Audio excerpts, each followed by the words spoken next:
BJP की इतनी खामियां आप गिना रहे हैं, उसके बावजूद आखिर ऐसा क्या हो रहा है कि आपके ही परिवार से लोग भारतीय जनता पार्टी का कमल का फूल हाथ में थाम ले रहे हैं? मैंने कहा हमारी पार्टी से विचारधारा का विस्तार हो रहा है।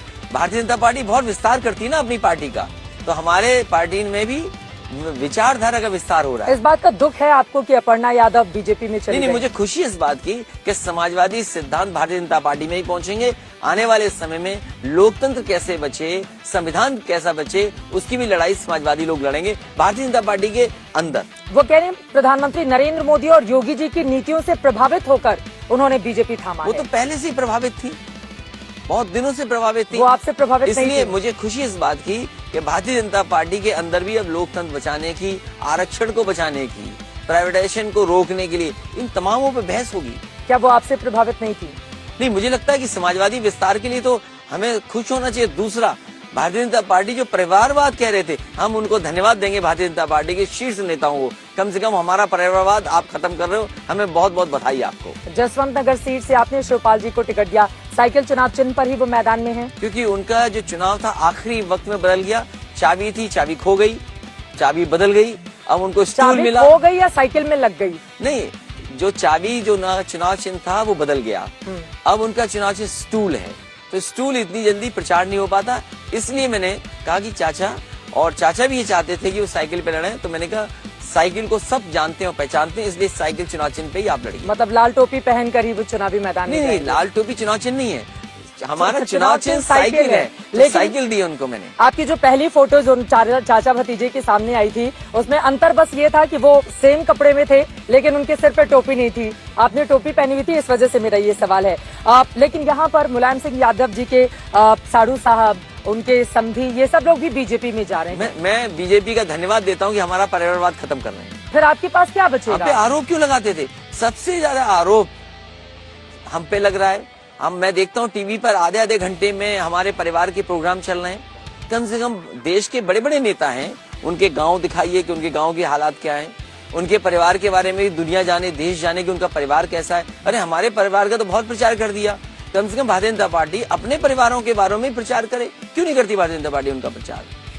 और मुझे तो खुशी है कि भारतीय जनता पार्टी परिवारवाद पर हमारे लोगों को लेकर के उनको अपनी पार्टी में शामिल करे। अच्छी बात है, भारतीय जनता पार्टी को बधाई। आखिरी के 2 सवाल मैं पूछूंगी, वक्त हमें इतने की ही इजाजत देता है। गोरखपुर से मुख्यमंत्री योगी आदित्यनाथ चुनावी मैदान में हैं, उनके सामने समाजवादी पार्टी पे कई प्रत्याशी हैं और आने वाले समय में पार्टी के संगठन से पूछ करके और राय बना करके चुनाव का प्रत्याशी घोषित होगा। राधा मोहन दास अग्रवाल जो 4 बार के बीजेपी के वहां से विधायक, उनको भी आप लोग बहुत फोन कर रहे हैं कि वो समाजवादी पार्टी में शामिल हो जाएं। वो एक अच्छे इंसान है, उनके साथ बहुत अन्याय हुआ है।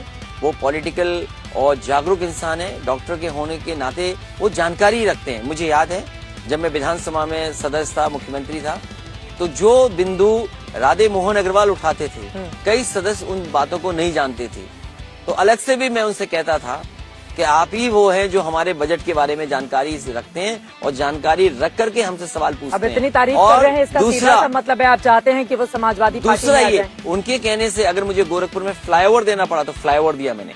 उन्होंने कुछ अगर विकास के लिए कहा तो मैंने उनके कहने से कई चीजों पर काम किया है। सवाल ये नहीं कि हम आप चाहते हैं कि वो आपके टिकट पर चुनाव लड़े? नहीं, मैं ये बात कहना चाहता हूँ कि भारतीय जनता पार्टी ये मान ले, हम उनके परिवार में झगड़ा नहीं कराना चाहते हैं।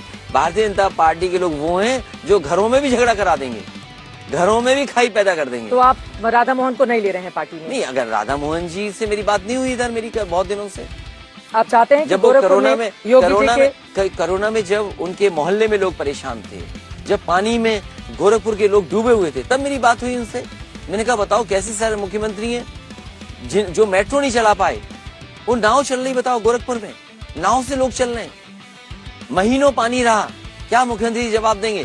जनता गोरखपुर की उनसे पूछेगी ट्रैफिक की समस्या का समाधान क्यों नहीं किया, सीवर लाइन क्यों नहीं बना, यहाँ की गंदगी वैसी की वैसी क्यों है, और जो शहर की सुविधाएं होनी चाहिए अर्बन प्लानिंग की वो क्यों नहीं की गई। ये तमाम सवाल का जवाब देना पड़ेगा। ठीक है, अब से कुछ देर पहले मायावती जी की ओर से ट्वीट किया गया है, कांग्रेस पार्टी पर निशाना उन्होंने साधा है, वोट कटवा पार्टी करार दिया है। आपको लगता है कि कांग्रेस पार्टी वोट कटवा है? देखिए, मैं किसी पॉलिटिकल पार्टी के नेता ने क्या कहा और किसके बारे में कहा उसका जवाब नहीं दूंगा, लेकिन मैं ये जानता हूँ उत्तर प्रदेश की जनता खुशहाली के रास्ते जाना चाहती है। विकल्प के रूप में जो समाजवादी पार्टी की उपलब्धियां हैं, जो जनता देख रही है, एम्बुलेंस सड़कों पे जनता ने देखी है। कोरोना के समय पे सब बंद था, लेकिन एम्बुलेंस चल रही थी, वो समाजवादी सरकार की देन थी। पुलिस 100 नंबर वाली चल रही थी, वो समाजवादी की देन है। तो जनता महसूस कर रही है कि उत्तर प्रदेश खुशहाली और विकास के रास्ते पर जाए। प्रियंका गांधी भी क्या चुनाव लड़े? आप जैसे बड़े नेता तमाम, आप हो, मुख्यमंत्री जी हो, सब लोग चुनाव लड़ रहे हैं। जिस घर ने न जाने कितने प्रधानमंत्री देश को दिए हों, उन्हें मैं राय क्या दूंगा? कांग्रेस के प्रति दिल में अभी भी 17 वाली जगह बनी हुई है। नहीं, कांग्रेस के लिए नहीं है, कांग्रेस की वजह से ही आज बीजेपी जिंदा है। अगर कांग्रेस सही रास्ते पे होती तो शायद बीजेपी आज ना होती। ठीक है, आखिरी सवाल।